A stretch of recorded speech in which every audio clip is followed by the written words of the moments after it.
రెండవ ప్రపంచ యుద్ధం తర్వాత ఇక తాము యుద్ధం వైపు వెళ్లమని కోరుకుని ఆ మేరకు రాజ్యాంగం కూడా రూపొందించుకున్న జపాన్ ఇప్పుడు తమ పంతా మార్చుకునే దిశగా యూటర్న్ తీసుకుంటుంది. ఇటీవల కాలంలో అక్కడి పాలక వర్గం తిరిగి మిలిటరీని ఏర్పాటు చేసుకోవాలని కోరుకుంటుంది.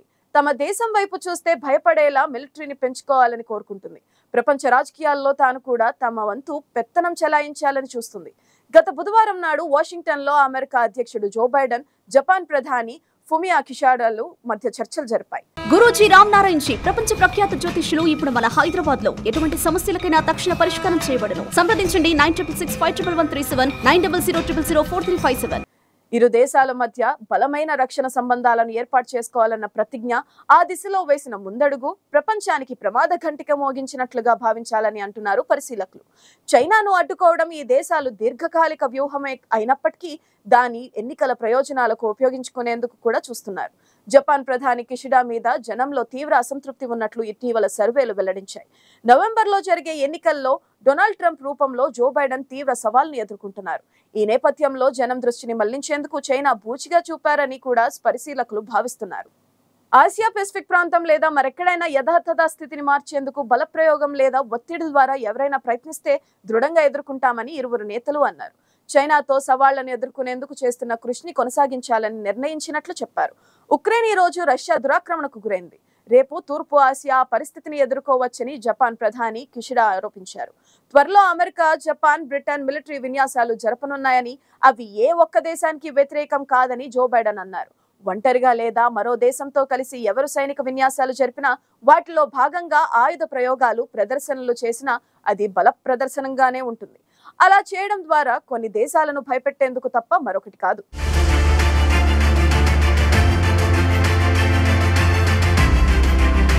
అయితే బుధవారం నాడు రెండు దేశాల అధినేతలు చేసిన ప్రకటనలు ఏదో ఆకస్మికంగా చేసినవి కాదు.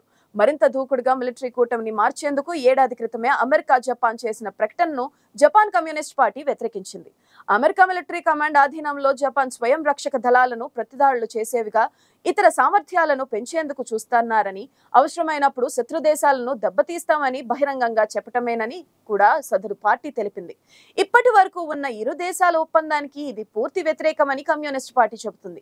రెండవ ప్రపంచ యుద్ధం తర్వాత తీసుకున్న విధానాన్ని కేవలం ఒక మంత్రివర్గ తీర్మానంతో మార్చివేస్తున్నారని, పార్లమెంట్ను, దేశ ప్రజలను సంప్రదించలేదని విమర్శించింది. హిరోషిమా, నాగసాకి ఉదంతాలను చూసిన తర్వాత కూడా మరోసారి తమ దేశం మిలిటరీ శక్తిగా మారకూడదని, శాంతికి ముప్పు తేయకూడదని జపనీయులు గాఢంగా భావిస్తున్నారు. అయితే తమను చక్ర దిగ్బంధనం చేసేందుకు ఇదంతా అని చైనా భావిస్తుంది. దానికి అనుగుణంగా తన మిలిటరీ శక్తిని అది విచ్చలవిడిగా మెరుగుపరుచుకుంటుంది. తైవాన్ దీవి చైనాలో అంతర్భాగమే అయినప్పటికీ దాని బలవంతంగా విలీనం చేసుకునేందుకు అంగీకరించేది లేదని అమెరికా, దాన్ని సమర్థించే దేశాలు పదే పదే చైనాను రెచ్చగొడుతున్నాయి.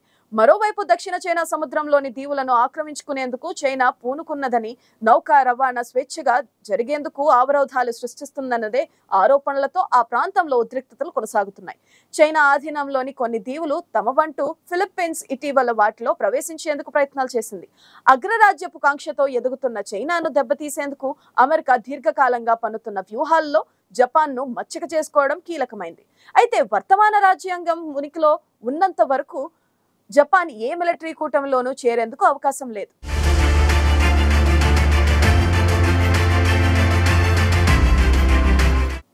అందుకే పక్కదారులు వెతుకుతున్నారు. జపాన్, అమెరికాల మధ్య కుదిరిన రక్షణ ఒప్పందం పేరుతో అమెరికా మిలిటరీ జపాన్ కు అండగా నిలిచింది. అక్కడే రెండు దేశాల సైనిక విన్యాసాలు కూడా చేస్తున్నాయి. ఇప్పటికే క్వాడ్ పేరుతో అమెరికా, జపాన్, భారత్, ఆస్ట్రేలియా ఒక కూటమిగా ఉండగా, మరోవైపు ఆస్ట్రేలియా, బ్రిటన్, అమెరికాలు ఔకస్ పేరుతో మరో కూటమిగా ఏర్పడ్డాయి. దీనిలో చేరేందుకు జపాన్ తహతహలాడుతుంది. అయితే ఈ పరిణామాలన్నీ ఆసియాలో, ప్రత్యేకించి తూర్పు ఆసియాలో ఆందోళన కలిగిస్తున్నాయని నిపుణులు చెబుతున్నారు. ఇంతకాలం మిలిటరీ ఖర్చు లేకుండా పరిశోధన, అభివృద్ధికి తన వనరులను మళ్లించి ఎగుమతులతో $3 లక్షల కోట్ల పైగా విదేశీ మారక ద్రవ్య నిల్వలను కూడబెట్టుకుంది జపాన్. వద్దంటే డబ్బు అన్నట్లుగా బ్యాంకుల్లో సొమ్ము వచ్చిపడింది. జపాన్ బ్యాంకుల్లో పరిస్థితి ఎలా మారిందంటే, తమ డబ్బును బ్యాంకుల్లో సురక్షితంగా దాచుకోవాలంటే ఖాతాదారులు ఎదురు చెల్లించాల్సిన పరిస్థితి అక్కడ ఉంది. రెండవ ప్రపంచ యుద్ధం నాటి నుంచి ఆత్మరక్షణ విధానానికి పరిమితమైన జపాన్ ఇప్పుడు అమెరికా ప్రోద్బలం, ప్రోత్సాహంతో యుద్ధకాంక్షను కూడగట్టుకుంటుంది. మిగతా దేశాలు మద్దతుతో పాటు చైనాను ఎదుర్కొనేందుకు అవసరమైన సత్తా తనకు ఉండాలని కోరుకుంటుంది. దానిలో భాగంగానే వివిధ దేశాలతో మిలిటరీ ఒప్పందాలు చేసుకుంటుంది. మిలిటరీ బడ్జెట్ ను జీడీపీలో 2% పెంచేందుకు పూనుకుంది. ఇప్పటికే అమెరికాతో రక్షణ ఒప్పందంలో ఉన్న జపాన్ బ్రిటన్ తో కూడా మిలిటరీ ఒప్పందాలు చేసుకుంది. దాని ప్రకారం బ్రిటన్ మిలిటరీ జపాన్ గడ్డ మీద అడుగు పెట్టేందుకు అవకాశం వచ్చింది. అదే మాదిరి జపాన్ దళాలు బ్రిటన్ కు కూడా వెళ్లొచ్చు. 1903 తర్వాత రెండు దేశాల మధ్య కుదిరిన ఇది కీలక ఒప్పందం చైనా తమకు ఒక వ్యవస్థాపరమైన సవాలు విసురుతుందని బ్రిటన్ కూడా ఆరోపిస్తుంది. సరిగ్గా అలాంటి ఒప్పందాన్ని ఆస్ట్రేలియాతో జపాన్ కుదుర్చుకుంది.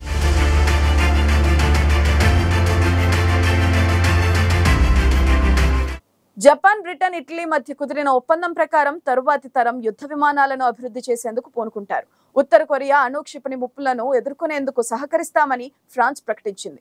జపాన్ లక్ష్యం ఒక్క చైనా మాత్రమే కాదు, రష్యాతో సహా ఆసియా పెసిఫిక్ దేశాలన్నిటినీ ఒక ప్రాంతీయ శక్తిగా మారటం అన్నది స్పష్టంగా కనిపిస్తుంది. మరోవైపు జపాన్ను ఇంతగా రెచ్చగొడుతున్న అమెరికా ఉద్దేశ్యం ఒకటే, తన చేతికి మట్టి అంటకుండా ఇతరులను ముందుకు తోసి ఆయుధాలు అమ్ముకుంటూ ఒకవైపు ఆర్థిక లబ్ధి, మరోవైపు ప్రపంచ పెత్తనాన్ని కాపాడుకునేందుకు అది ప్రయత్నిస్తుంది. ఇప్పటికే యూరోప్ లో రష్యాను దెబ్బతీసేందుకు ఉక్రెయిన్ ను పావుగా మార్చింది. ఆసియాలో దానికి భారత్ కన్నా జపాన్ విశ్వాసపాత్రులుగా కనిపించింది. అందుకే దాన్ని ముందుకు నెట్టే క్రమంలో అమెరికా, ఇతర నాటో కూటమి దేశాలు ప్రయత్నాలు చేస్తున్నాయి. దీన్ని అవకాశంగా తీసుకుని తన మిలిటరీ సత్తా ఏమిటో చూపాలని జపాన్ ఉత్సాహపడుతుంది. ఐరోపాలోని ఉక్రెయిన్ లో చిచ్చు పెట్టిన అమెరికా, దాని మిత్ర దేశాలు మరో కుట్రను లేవదీసే ఆలోచనలు చేస్తున్నాయి.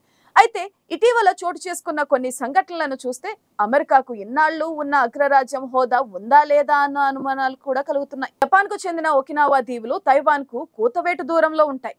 అక్కడ అమెరికా సైన్యం తిష్టవేసి అధునాతన అస్త్రశస్త్రాలను సంధించే శక్తి కలిగిన మిలిటరీ పరికరాలను శరవేగంగా ఏర్పాటు చేస్తున్నారు. అదనపు నౌకా దళాలను మోహరిస్తున్నారు. అవసరమైతే వెంటనే దాడులకు తెగబడే విధంగా సన్నాహాలు చేస్తున్నారు. ఈ దీవుల్లో 25,000 మంది అమెరికా సైనికులున్నారు.